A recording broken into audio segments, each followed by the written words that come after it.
bisa berpikir higher order of thinking. Dia tidak bisa berpikir tingkat tinggi. Imannya selalu mengganggu berpikir tingkat tinggi. Imannya menjadi berpikir tingkat rendah. Itu yang menjadi problem pendidikan Islam. Itu problem epistemologi. Mengapa dengan iman, bukannya kita toleran rahmatan lil alamin, tapi dengan iman malah menjadi kita intoleran. Jadi malah bukan rahmatan lil alamin, menjadi laknatan lil alamin. Itu sebetulnya problem S3 itu di situ. Untuk menjelaskan problem sosial ini. Gimana ini? Jadi ada tadi mereka sebut higher order of thinking. Alumni perguruan tinggi, Kemenristek, Dikti maupun Kemendikbud maupun Kemendikbud baru mengantarkan mahasiswanya lower order of thinking. Berpikirnya tingkat rendah. Oke, maka ya mudahlah jadinya Yai Kanjeng Dimas.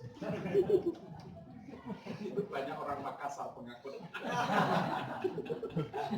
Ada juga ya, anak buahnya Pak Sewang semua. Sini. Itu harus itu risetnya S3 yang begitu-begitu. Riset di lapangan, jangan-jangan cara mengajarnya keliru. Nah, kalau nggak begitu bukan S3 lah. Gitu kan? Mengapa ini begini? Oh, harus dicari. Kemudian yang ketiga, kemampuan bernalar tadi. Bernalar tingkat tinggi nggak bisa. Tidak berpikir kritis. Ada 4 itu catatan. Itu hasil musyawarah pendidikan nasional tahun 2016.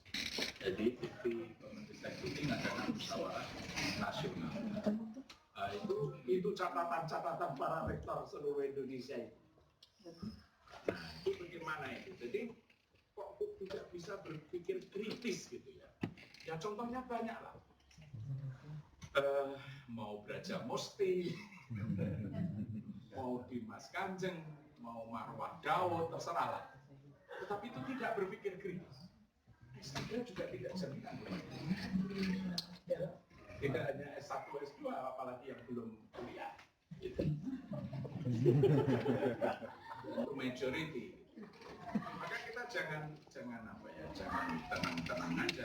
Ini problem penelitian, teliti dan implikasi itu. Oke, lalu derivasi dari itu saling berkelahi katanya. Indonesia itu saling berkelahi itu mungkin sekali. Jadi sini sih ada lumayan nih yang Hasanuddin tidak pernah perang lagi. Perangnya antar prodi lagi. Itu sendirian. Tapi untuk ini kok enggak, ini ada apa untuk ini dia enggak pernah kelihatan. Jalan pintas, ya itu kayak Dimas itu jalan pintas dan itu ribuan orang itu menjadi pengikut. Mengapa kok jalan pintas bukan hard working? Secara pendidikan gimana? Nah, kemudian membangun sistem dan sebagainya kita. Nah, derivasi dari itu lalu itu tadi hate speech. Kalau sudah di masjid kok nggak hate speech itu amplopnya kurang tebal. Nah itu bagaimana ini? Hate speech, mutual distrust, kita tidak saling menghargai. Kita berbeda tapi isinya saling menghargai. Oke? Keberagamaannya hatred, marah. Apa marah? Beragama ya kaum aja, nggak usah marah-marah. Lalu sekarang ada namanya ideologi takfir. Waduh, takfir wal hijrah.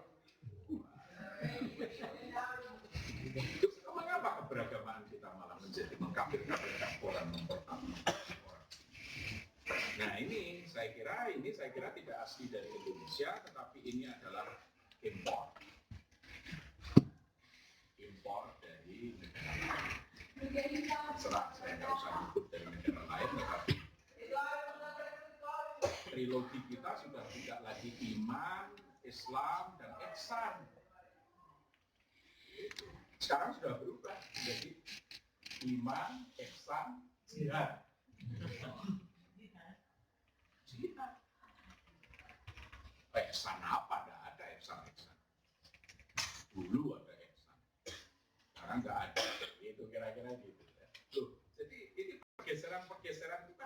cermati secara epistemologi itu tadi, bagaimana itu asal usulnya seperti apa, oke?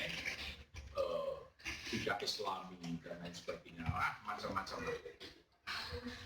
Nah untuk itu saya kira kembali kita, karena ini adalah pendidikan, maka the quality of education itu penting. Bagaimana kualitas pendidikan kita? Nah yang bisa diajak berpikir itu ya pasca. Ya S1 sudah barang tentu, sudah harus mulai. Tapi pasca, ya khususnya semua prodi, tapi tarbiyah itu penting sekali. Saya tuh ngajar psikologi apa ya di UNY Muhammadiyah Jogja itu baru tahun ini saya ngajar, 3 tahun, 4 tahun saya nggak ngajar S3. Tapi karena ada 5.000 dokter itu lalu, wah setiap orang dapat beasiswa itu kan, waduh. UII dapat, UNY dapat, mana itu tadi, UIN dapat, di sini dapat juga kan? Ya, dapat lah, dapat, tetapi quality education-nya seperti apa? Beasiswa saya kira banyak, gedung bisa mewah, bisa bagus, tapi quality education-nya seperti apa? Nah, quality education itu bagian dari apa? SDG. Social Development Goal. Begitu, kadang kita juga mengkaitkan dengan program dunia, gitu. Jangan hanya programnya lokal, programnya nasional, tidak, tapi program dunia. Nah, Social Development Goals itu salah satu menyebut adalah quality of education. Jadi meskipun banyak dokter, belum tentu kualitasnya bagus. Gitu kan? Karena ini menjadi program dunia, quality of education, bukan the degree of education, bukan atau S2 atau S3, bukan begitu SDG, tapi kualitasnya kayak apa? Ya? Oke. Kemudian di situ ada 17 item, tapi saya sebut hanya 2 saja, quality of education, dan Anda ada di dalamnya karena quality of kerja. Kemudian yang kedua adalah peace and justice. Wah, itu tadi rahmatan lil alamin tadi. Rahmatan lil alamin jargonnya. Jadi praktiknya kok begini. Luar biasa. Nah, mudah-mudahan sih pilkada DKI baik ya. Wah, itu tes water betul itu. Ya, siapapun yang menang, siapapun yang kalah, itu adalah tes water tentang bagaimana keindonesiaan kita, keislaman keindonesiaan, kemodernan itu ada di sini. Nah, dalam konteks Indonesia sudah banyak very complicated karena kita adalah apa namanya archipel, negara-negara kepulauan yang itu sangat berbeda dengan negara kontinental. Oke. Tapi saya senang dengan negara kepulauan itu karena sebetulnya nenek moyang kita itu tidak ada kafir mengkafirkan, itu tidak ada. Budaya archipelago, budaya kepulauan ini menerima. Kalau kita melaut dari Makassar, Bajo, mau kemana? Flores. Diterima oleh masyarakat Flores. Begitu juga orang Flores mau melaut ke sini, orang Bima, diterima. Artinya acceptance gitu ya, ada sikap acceptance archipelago. Mau dari sini Buton mau kemana? Sampai ke Australia, sampai ke Papua, diterima saja. Tidak ada yang dikafir-kafirkan. Diterima saja. Coba. Mengapa kita kemudian kena penyakit tidak menerima orang lain yang berbeda? Itu bukan budaya Indonesia. Budaya Indonesia itu menerima sebetulnya. Budaya lokal Indonesia itu menerima. Oke. Bukan membid'ah-bid'ahkan, bukan memurtad-murtadkan, tidak. Antar suku itu sudah perang duluan, tidak terjadi Indonesia itu kalau saling mengkafirkan sejak itu. Gitu. Nah itu harus tegas itu oleh dosen, oleh guru besar, tegas. Karena kalau nggak tegas ya berat sekali. Bedakan dengan cara berpikirnya orang kontinental. Jadi saya membedakan antara archipelago sama kontinental. Kontinental itu kalau ada persoalan, nggak hanya kafir mengkafirkan, apa coba? Membuat dinding, tembok Cina, tahu tembok Cina? Oh itu, ketika mau perang supaya nggak perang bikin tembok. Ya bagus sih sekarang jadi museum dunia. Nah itu budaya kontinen. Anda mau bikin tembok di Polo? Ya lucu. Bukan ini budaya archipelago ini. Archipelago itu rahmah itu tadi. Rahmah wasatiyah. Tapi kita kena dentuman itu tadi, kena dentuman budaya kontinental. Itu yang saya maksud di sini. Tidak hanya Cina. Anda tahu Berlin? Apa itu? Tembok Berlin. Ingat, runtuhkan itu sekarang tahun berapa kemarin. Tembok Berlin. Itulah budaya kontinental itu kayak begitu. Nah ini tahu Donald Trump mau bikin dia baru antara Meksiko sama Amerika supaya orang selatan tidak masuk ke utara. Dibikin mau bikin kalau dia jadi presiden mau bikin kayak jalur Gaza. Coba deh. Maka ya kita nggak usah ikut-ikut budaya kontinental. Kita ini budaya kepulauan. Itu kita harus saling menerima. Oke. Nah itulah yang saya kira perlu sekali cermati, gitu ya. Apapun ayat yang kamu baca, ayat yang kadang-kadang galak-galak juga, gitu. Padahal ada ayat-ayat yang lembut juga. Ini tadi saya sebut ini ayat itu, tapi karena gangguan listrik nggak keluar ya. Ya begitu. Jadi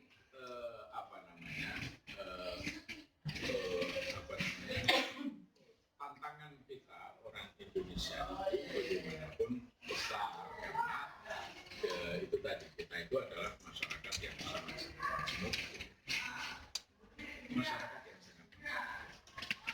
Nah,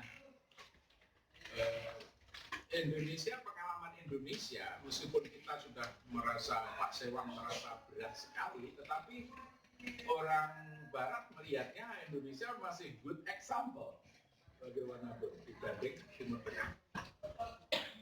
Indonesia masih bisa dinikmati lah gitu ya daripada yang ada di Mesir maupun yang ada di Syria. Bayangkan tuh di Syria.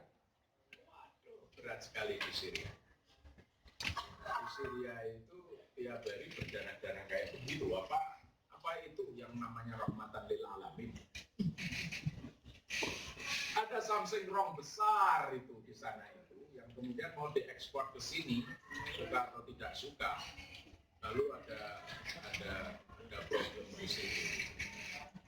Nah maka ya kembali kepada ketarbiahan kependidikan keindonesiaan itulah itu epistemologi yang saya maksud.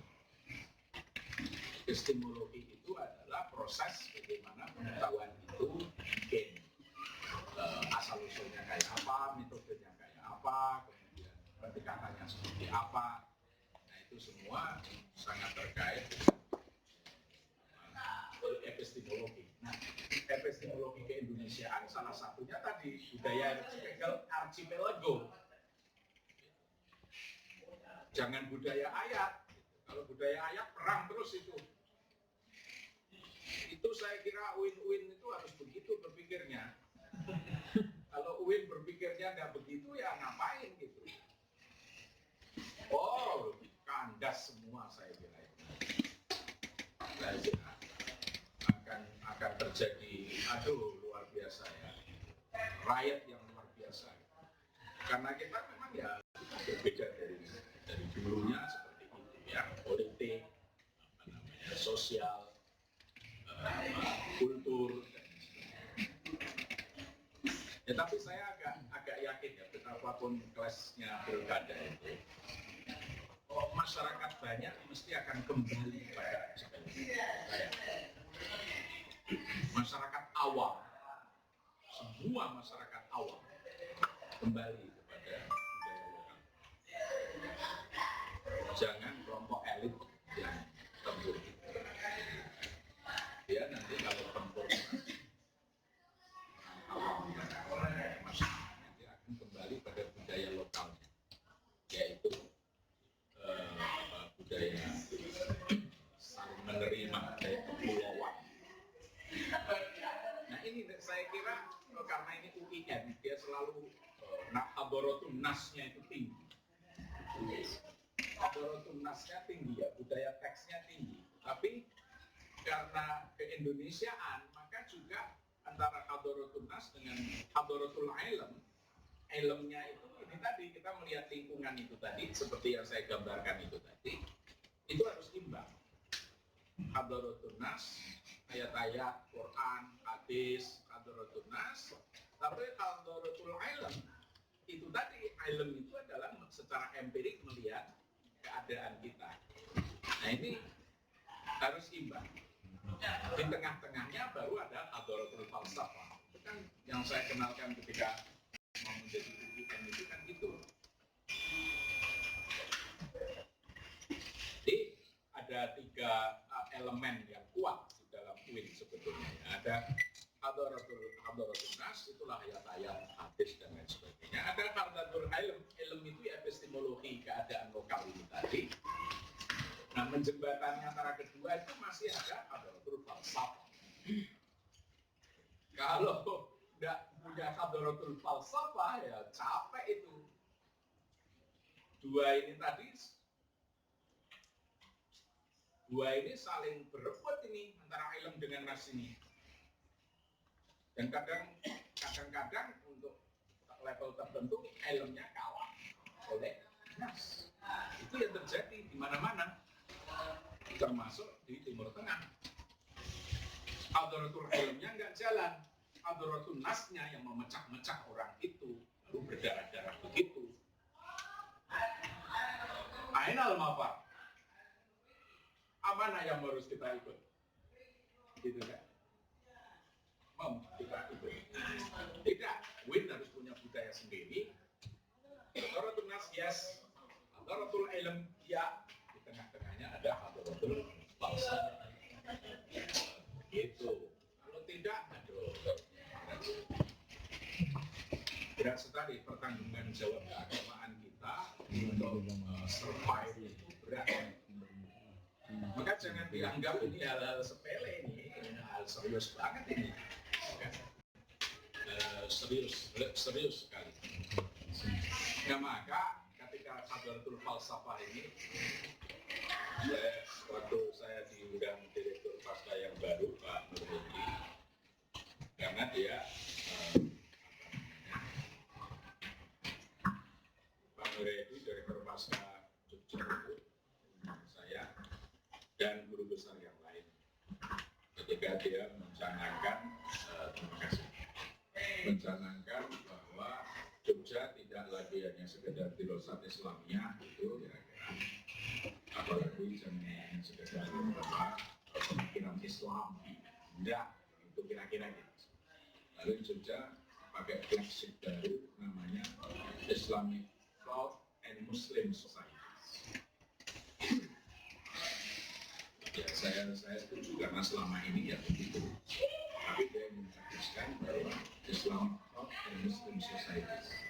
Ketika Muslim Societies, uraiannya apa Muslim Societies di Indonesia? Archipelago tadi, Muslim Society dalam format archipelago. Lalu dipaparkan ada 4 mata kuliah pokok untuk S3 dalam jurusan apapun. Ada Quran hadis,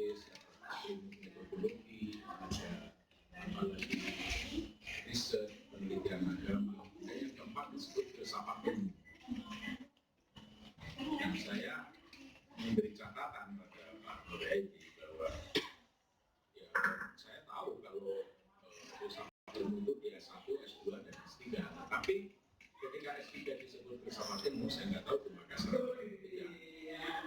Tapi di Jakarta nggak ada. Nggak ada filsafat ilmu bisa masuk ke apa. Nah, di sini ada namanya. Nah, itu yang saya kritik. Kritik Islam. Saya bilang pada Pak Nurhedi sama guru besar yang lain. Kalau Anda nyebut filsafat ilmu, dosen-dosen itu nanti siapapun yang dia masuk pasti akan mengulang yang pernah diberikan di S2 atau diberikan di S1. Empirisisme, rasionalisme, atau tambah apa gitu kan. Maka saya usul Pak Amin apa? Ya karena ini perguruan tinggi agama Islam, saya usul disebutnya filsafat ilmu keislaman.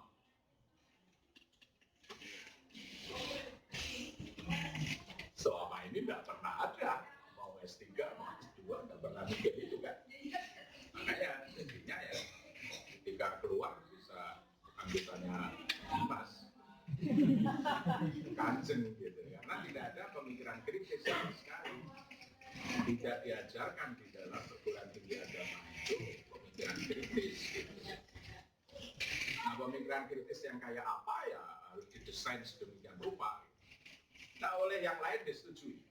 Gitu. Jadi saya 2 tahun ini, tahun kedua, saya mengajar filsafat ilmu keislaman untuk melanjutkan kata-kata filsafat ilmu tadi. Jadi harus spesifik filsafat ilmu keislaman gitu. Hanya diambil dari jurnal-jurnal, dari apa ya kita sendiri ya, kritis menyusun gitu ya, dalam bahasa Arab, dalam bahasa Inggris, bahasa Indonesia kalau perlu. Nah, begitu. Itu hadaratul falsafah tadi. Jadi tidak hanya hadaratul ilm, tidak hanya hadaratul nas, kemudian hadaratul ilm, tetapi ada hadaratul falsafah. Gitu. Nah itu rohnya UIN itu di situ sebetulnya. Kalau UIN tidak bisa menggabungkan ketiganya, ya tidak usah menutup UIN lah. IAIN pun tidak. Saya bilang jamaah di luar sana itu. Iya kan itu biaya negara besar triliunan bangun gedung terus-menerus, ilmunya nggak berkembang sama sekali. Iya loh, serius loh. Kalau ilmunya nggak berkembang sama sekali, so what more bangunan-bangunan ini yang megah-megah. Itu kalau saya. Saya nggak enak itu kemarin di Jakarta. Ada mahasiswa S2, kalau S3, ya kayak gini nih biasanya. Kami Pak alumni Jogja, juga di sini. Nggak tahu S2 atau S3. Tapi kerja betul pada pimpinan pasca. Ya Pak, rasanya aku lihat di sini kok. Oh ya Pak ya, kembali seperti S1 dulu. Kurang ngajar ini anak ini. Bener orang tidak tahu benar atau tidak. Tapi kok seperti S1 ya Pak, nggak ada tambahan apa gitu. Nah ini saya hanya cluenya itu adalah hadaratul falsafah yang nggak ada. Nah itu dia, dan ini sudah sangat diperlukan ya. Nah itulah yang saya. Maka tadi ketika masih muncul higher order of thinking tadi. Higher order of thinking itu falsafah. Apapun bentuknya. Mohon maaf loh, bukan iman.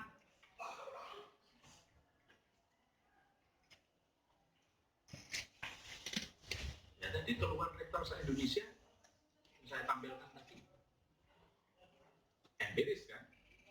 Bukan.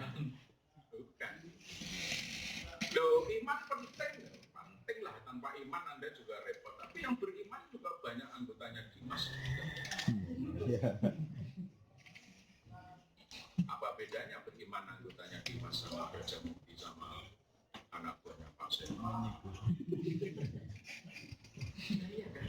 Harus beda. Sama-sama iman tapi beda.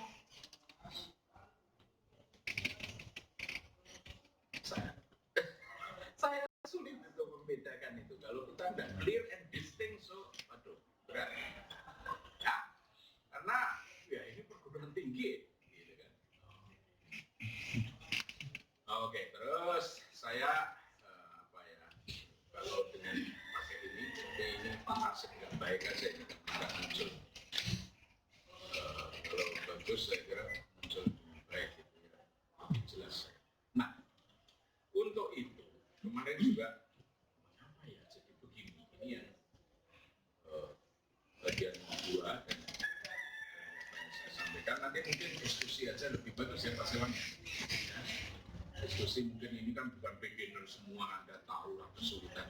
Nanti kita diskusi aja ya. Tapi ini bagian kedua saya begini.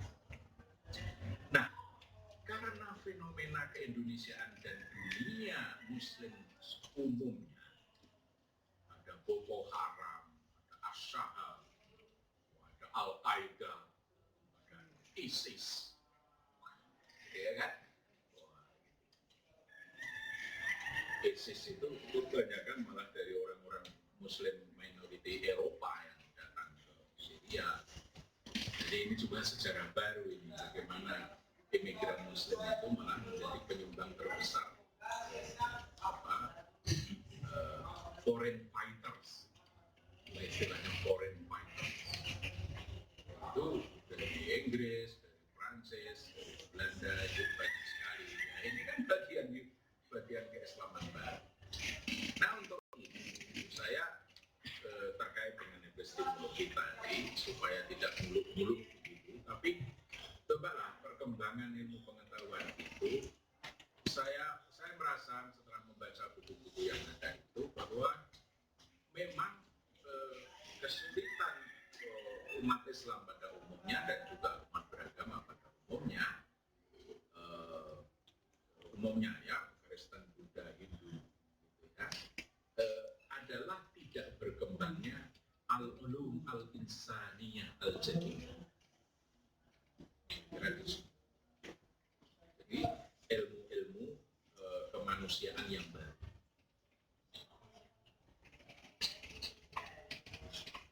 Jadi tarbiyah itu ya oke, sebagai hardcore-nya tarbiyah, tetapi dia harus dikawinkan dengan al-ulum al-insaniyah al-jadiyah. Apa itu al-ulum al-insaniyah al-jadiyah?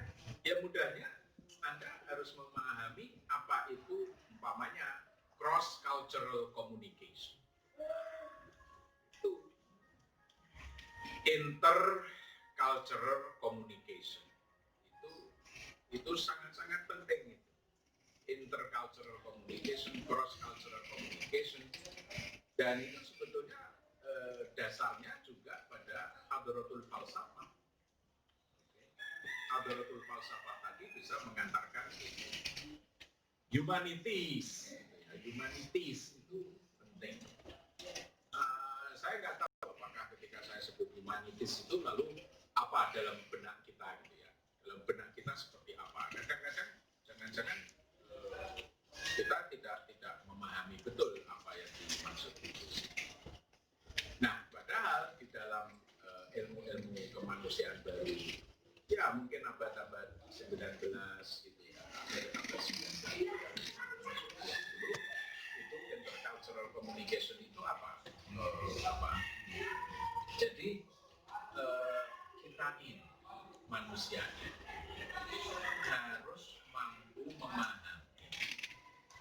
memahami pendapat, keyakinan, belief orang lain, kelompok lain, maksudnya, agendanya apa, gitu.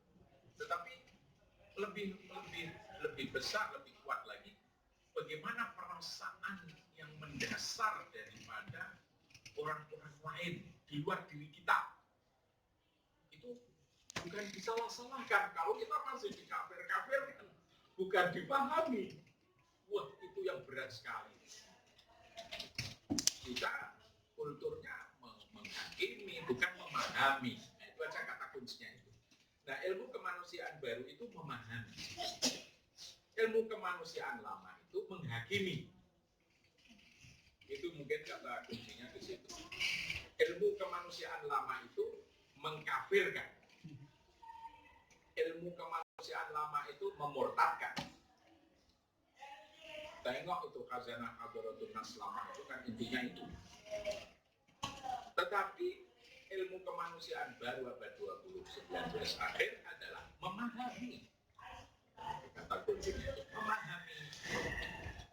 Oke? Ya kayak tadi ya, memahami budaya archipelago. Nah, budaya Nusantara atau budaya apa tadi kepulauan. Nah, itu manifestations of culture. Jadi karena feeling, kemudian ide, belief tadi itu ada di termanifestasi di dalam kultur, di dalam masyarakat. Kita harus bisa memahami masyarakat. Gitu kan? Dan itulah yang al-ulum al-insaniyah al-jadidah itu yang berbeda dengan al-ulum al-insaniyah al-qadimah. Harus clear and distinct itu. Kalau enggak, aduh berat sekali pertanggungan jawab keislaman kita di depan masyarakat umum. Bukan masyarakat Islam saja, masyarakat umum. Wah, berat sekali ya. Nah, maka al-ulum al-insaniyah al-jadidah itu dia harus asumsi dasarnya adalah dia meyakini bahwa manusia itu pada umumnya, manusia apapun pada umumnya, di masyarakat manapun, dan di dalam keadaan sejarah yang sejelek apapun, mereka itu mengalami, menikmati kehidupannya sebagai sesuatu yang berharga, meaningful. Dalam Quran, la yaskhar qaumun asa ayakunu khairan.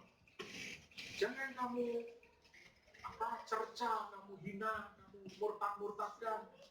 Dan jangan yang kamu murtadkan lebih baik daripada kamu. Kata Quran. Jadi al-ulum al-insaniyah al-jadidah itu groundnya juga teks sebetulnya. Kalau saya sebagai muslim, saya punya la yaskhar qaumun min qaumin asa ayakunu khairan.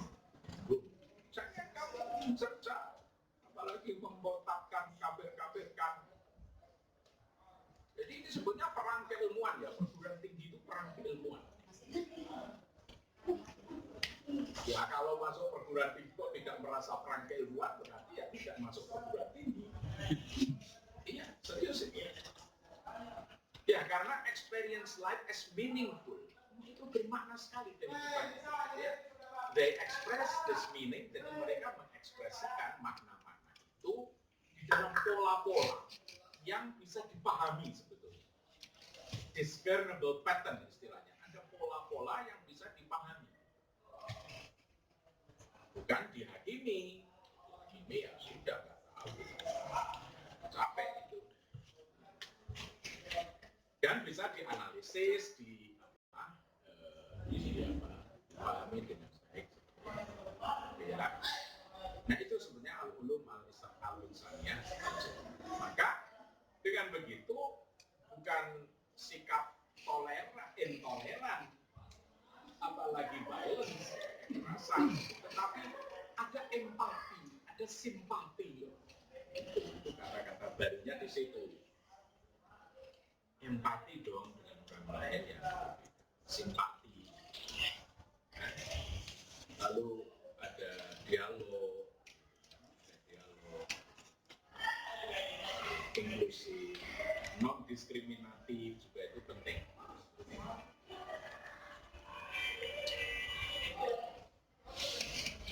Fabima rahmati minallah lintalahu. Itu ayatnya itu di situ. Ayat itu tadi al-ulum al-insaniyah al-jadidah itu. Walau kunta faddan ghalidhal qalb lam faddu min hawlik. Itu kan? Ayatnya ada, tapi secara teoritik hadratul falsafahnya nggak mudah itu. Oh ya, hadratul falsafahnya itu yang harus dibentuk. Dan itu adalah tugas S3 dengan dosen-dosennya, guru besarnya. Ayatnya ada, tapi kerangka teoritiknya itu kayak apa mesti.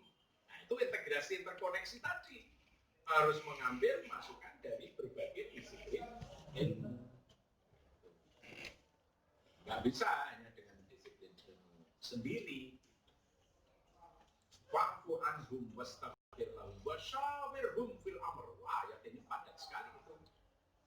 Jadi waktu artinya psikologinya itu ya, maafkan aku di luar sana kok jadi mengkafir-kafirkan ini bagaimana? Ayat ini gimana kita rohnya? Wasyawirhum fil amr. Oh, suruh musyawarah, bukan gebuk-gebukan. Begitu ya. Nah, kalau sudah yakin bahwa ini perlu dibangun, fa idza azamta fatawakkal 'ala Allah. Bagaimana mengkombinasikan hadaratul nas, hadaratul ilm, dan hadaratul falsafah. Kesan saya, UIN itu lebih banyak pada masih, apalagi ya Einstein-nya itu, mudah-mudahan saya salah, masih terjebak pada hadaratul nas. Belum masuk, belum berdialog dengan bagus dengan hadaratul ilm. Apalagi dengan hadaratul falsafah. 3 cara berpikir tadi itu bisa enggak? Saya suka ayat-ayat Quran ini yang saya baru ngutip kemarin ini ke Makassar. Ya ayyuhalladzina amanu ijtanibu katsiran minadh-dhann. Coba dong, hebat itu tuh ayat Quran. Loh kok kalah dengan inna-dina indallahil Islam? Iya kalah. Dan Anda sendiri kan harus berdialog dengan Quran yang macam-macam di sini. Laqad kafarallahu bi haqqul kafarah. Nah yang ini gimana? Ayat ini dibuang kemana? Don saja tidak boleh, apalagi memurtadkan. Ijtanibu katsiran minadh-dhann. Kenapa sih don tidak boleh? Prasangka itu tidak boleh. Inna ba'dadh-dhanni itsmun. Dosa itu. Apalagi memurtadkan. Buruk sangka jaga pun. Oke. Wala tajassasu. Janganlah kamu mencari-cari kesalahan orang lain. Ya Allah tuh itu terjemahannya, mudah-mudahan benar nih terjemahan. Oke, jadi jauhilah prasangka. Sesungguhnya sebagian dari prasangka itu dosa, itsmun. Tapi lebih dari itu, wala tajassasu. Janganlah kamu mencari kesalahan orang lain. Hebat kan? Wala tajassasu, wala yaghtab ba'dukum ba'd. Dan janganlah ada di antara kamu menggunjingkan sebagian yang lain. Indonesia isinya gunjing-gunjingan aja. Oke. Dan lain sebagainya ya, banyak lah itu. Inilah, maka saya kira ya itu tadi. Maka saya mengibarkan integrasi epistemologi itu tidak bisa jalan di perguruan tinggi agama kalau tidak integrasi interkoneksi. Ya ada tampilan ini, tetapi karena listriknya mati ya sudah nggak usah kita tampilkan, tetapi nanti kita diskusi aja bagaimana. Jadi integrasi itu mengintegrasikan apa toh? Menginterkoneksi itu menginterkoneksikan apa? 3 elemen. Hadaratul nas dengan tafsir-tafsir dan hadis-hadisnya sangat ribuan itu. Hadaratul ilm, antropologi, sosiologi, history dan lain sebagainya. Kimia, fisika, DNA. Ayo, DNA. Mario Teguh. Mario Teguh itu bukan hadaratul nas itu. Udah nggak mau nanti hadaratul ilm itu karena DNA yang dicari. Gitu. Real kan? Iya itu. Siapa? Braja Musti. Aduh masya itu anak-anak yang dimakan. Braja Musti itu kan anak-anak SMA juga sudah. Tapi ya bodoh-bodoh begitu lalu ya kayak begitulah seperti yang saya ikuti di Karnilias atau apa itu? Karnilias ya, yang dia pakai mata ditutup itu. Testimoni dia sampai anak pertama digugurkan, yang kedua lahir karena yang ini sebagai background vokal itu menjadi favoritnya Braja Musti. Lalu